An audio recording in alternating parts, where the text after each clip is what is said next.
Jackie's going to read the words about Carney Holdsworth. 1915, there was a meeting of 2,000 people at Salem's school in Paul and Nelson. It was an anti-conscription rally. The woman who chaired this meeting was Ethel Holdsworth, a rare example at that time of a woman who was also a working-class poet and writer. She was, at that time, in the depths of the First World War, writing a novel called Helen of Four Gates. This was later made into a film by the great British pioneer silent film producer Cecil Hepworth. Perhaps the most important reason for looking at it today is the way that Ethel chose to spend the royalties that she earned from it. Like so many women who achieved much in their lifetime at that time, she'd been largely forgotten by the time she died. I intend to show why she is very important in the history of the peace movement. She was a very prolific writer. Some people indeed claim that she was the first working-class woman to enjoy an extensive publishing career. However, by the last decades of the 20th century, her books were out of print and very difficult to find. Ruth and Eddie Frown of the Working Class Movement Library appreciated this and wanted to reinstate her place in history. This was why, based on the information they had at the time, which was actually quite scant, they prepared a research paper about her interesting story. She was born in this house in Oswaldism and joined her father working in the local mill as a half-timer. Then later she worked as a winder at St. Lawrence's textile mill in Great Harwood and composed poems while working at her loom. And this led her to writing her first book, Rhymes from the Factory. This was noticed by Robert Blatchford, the founder of the Clarion movement, who Ray has already mentioned, and he came up to Ethel's house in Great Harwood. And it was here that he interviewed her for an article in the Woman's Worker newspaper, which he was editing. He was so impressed that he offered her a job as a journalist on it, and it enabled her to leave her job in the mill and go to London. And she could comment also on events in the world. She soon made her anti-war feelings clear as she responded to what happened in Catalonia in July 1909. The Spanish government had suffered such a substantial number of deaths of their conscript soldiers in Morocco that they called up their reservists. In Barcelona, the largely working-class reservist soldiers refused to be called up because they considered this to be a colonial war and chose instead to fight Spain's army soldiers who came to recruit them. This led to the bloodbath known as Tragic Week, a frightening glimpse of the kind of conflict that became redolent in the Spanish Civil War over 20 years later. One casualty of all this was the death by firing squad of Francisco Ferrer, a man whose radical approach to education Ethel respected. She says, "Oh, it is a pretty business, this war of brothers, and all because men are living not in brotherhood, but in anarchy." She also criticised Japan's 1910 invasion of China and says, "Europe will only be prevented from invasion from the Far East by a conversion to the international ideal, which recognises no distinction between class, creed or clime, and would have men and women live together through comradeship." After a Russian programme in which 29 Jews were killed and over 1,000 injured, she charged Lord Grey, our Minister for Foreign Affairs, with having covered himself and his government with infamy because he refused to intervene. She complained that we were a nation of hypocrites and asked if the pulpits of the Church of England had rung with denunciations of Zardan on that Sunday. Now, these extreme views actually rather alarmed her editor, Robert Blatchford. When he met her in Great Harwood, he'd been bowled over by her charm and even described her afterwards as a little fairy. I don't think this impressed her very much. On the 18th of August 1910, she might even have been referring to him when she writes somewhat pointedly, "Women have climbed the Himalayas, swam 15 miles of the Thames and traversed the continents of Africa. But still, men persist in chivalrously regarding women as frail creatures." The two wrote loggerheads, and she left the magazine and went back to her old job in the mill at Great Harwood. She said that it was the monotonous work that had led originally to her poetry, and indeed it did lead to her second collection of poems, Songs of the Factory Girl. And she wrote her first book as well, The Lamp Girl and Other Stories, one of many children's books that she wrote over her career. Meanwhile, in 1910, as the build-up of armaments in Germany continued, Robert Blatchford, a patriotic Boer War veteran, was already campaigning in favour of conscription to the army. So it's not perhaps surprising that at the outbreak of war in 1914, the Clarion movement was split between those who agreed with Blatchford and those who agreed with the sizable anti-conscription wing of the organisation that included Ethel. She was writing at that time in the local newspaper, and in May 1915, this interesting statement appeared in the Blackburn Weekly Telegraph. Sir, I learn that certain verses purported to have come from my pen are being used for recruiting purposes. I have never, at any time in my life, been guilty of writing a patriotic poem. I would disclaim the authorship of any of my verses if a single line or even a solitary word of it were used for the purposes of encouraging recruiting. She became an organiser for the British Citizen Party and a contributor to its newspaper, the British Citizen. She became an organiser and then she writes in it, refuse to be conscripts and tell the spoilers that you would rather be shot in fighting the workers' battle against conscription than be deluded by a lie to turn women into scabs, the children into burdened slaves and yourselves into conscripts. This possibly led to her being asked to chair the anti-conscription meeting in Nelson.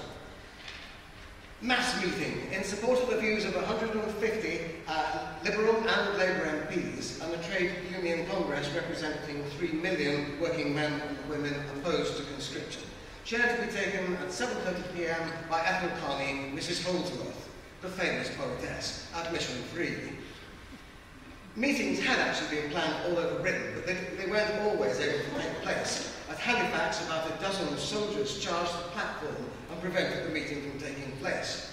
And at Bradford, the Mechanics' Hall Committee took fright so much that they asked for the meeting to be cancelled.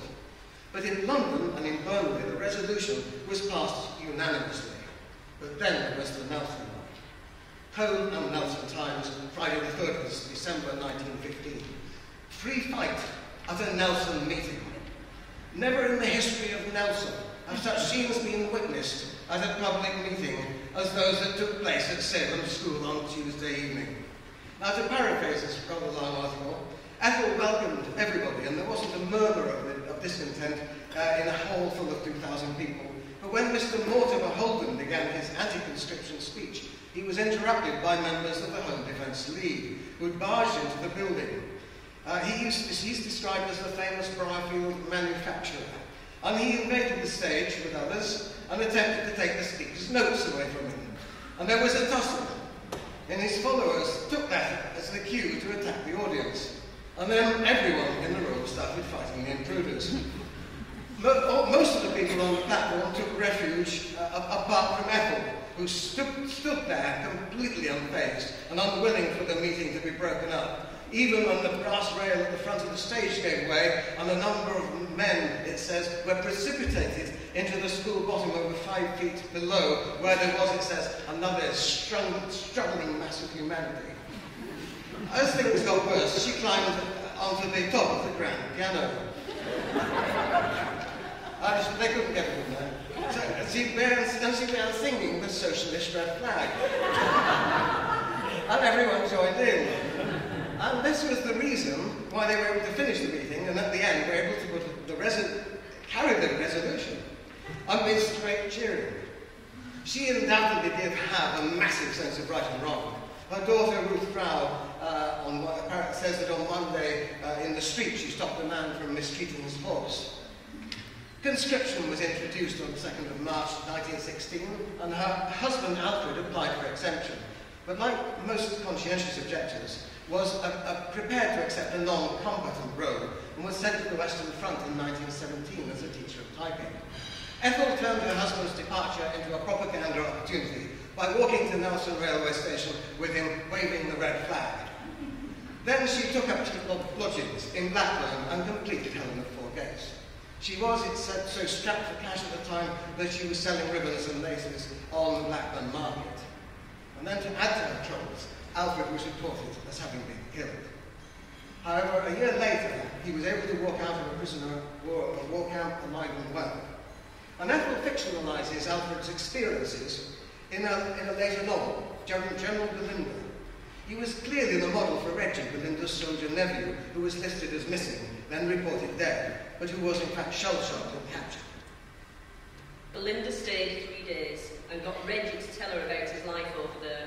He was reluctant at first, but when he began, it became like an actual experience. She walked, a ghost among ghosts, lay trembling, nightly, on cold, damp flags, packed with hundreds of others, reeking of dysentery.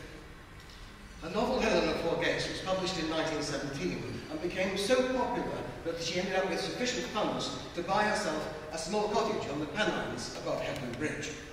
Whilst they lived there, she was able to show the film producer Cecil Hepworth some of the suitable locations for his filming, and it was premiered throughout Britain in 1920. Meanwhile, the Russian Revolution had provided socialists like Ethel and Alfred with the belief that there was finally some hope of the kind of society they wanted. But she appreciated that other countries like Britain were actively seeking to destroy this new experiment.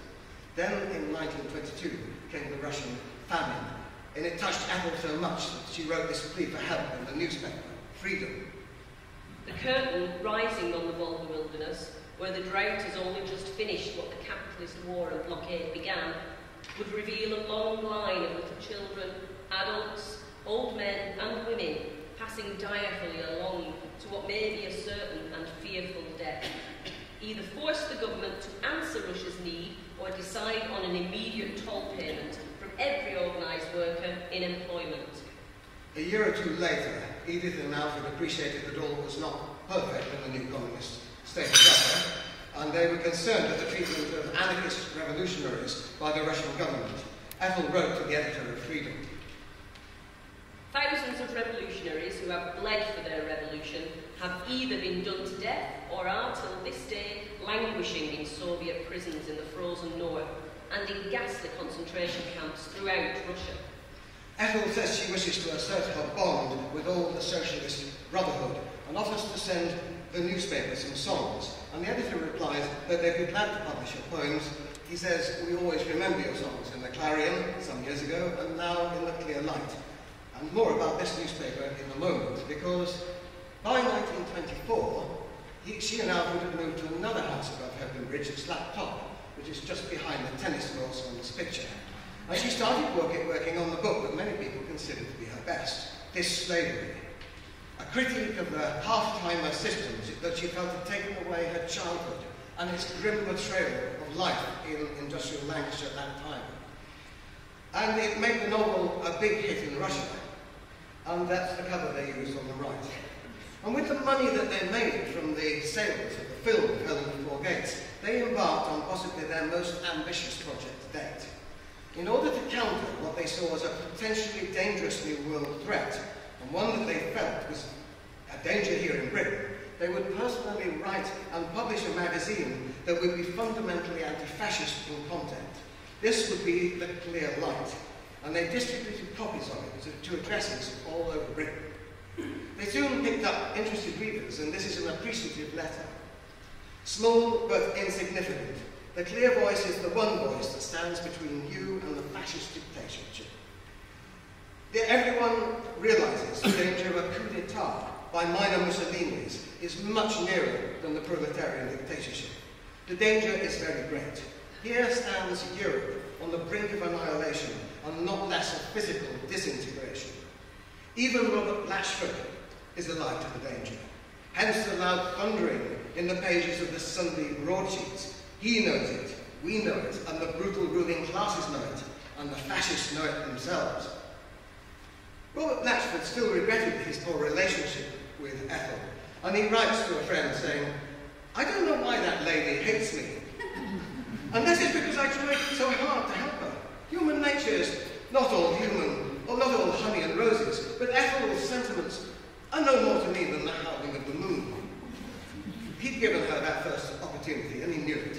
But Ethel and he never did resume a cordial relationship. As for Ethel and Alfred, it seems from Ruth Frow's conversation with Ethel's daughter Margaret Quinn that after his return, they always found it hard to live together again. Of course, we know they were spending plenty of their time on political campaigns, but she evidently got very ill, and Alfred turned to alcohol. There's a hint that he occasionally became violent as well, things became so bad that the doctor advised Ethel's mother that if Ethel wanted to remain sane, she needed to keep away from her husband. The marriage finally did break up in 1927, and I do wonder how much his experiences in the war contributed to it. The world was undoubtedly changing. The fact that Ethel Carney Holdsworth, with a genuine working class background at the age that could come to prominence as a writer only a few years later was evidence that there were greater opportunities for people. Sadly, she died in 1962, ill and penniless. She'd barely picked up her pen to write anything for over 25 years. She'd been depressed by the descent into world recession, the rise of fascism in 1930s Europe, and the war that followed. It was everything that she had tried to stop. She felt a sense of failure and knew the results would be more casualties and more deaths. Her daughter said that the Second World War seemed to shatter Ethel's dreams of a better life for everyone. She lost all interest in all the campaigns that had marked the earlier part of her life, and apart from always voting, she lost interest in politics altogether. Amazingly, she never seemed to want to write anything again. She loved her family, but she never showed great emotion or pride about anything. Her zest for life simply waned. After she died, there was apparently not one obituary to mark the passing of a one-time active and influential socialist feminist. When I began researching Ethel's life, I had the relatively modest aim of showing how she and Alfred had started one of the earliest newspapers dedicated to the campaign against fascism in Britain. The Clear Light was the organ of the National Union for Combating Fascism.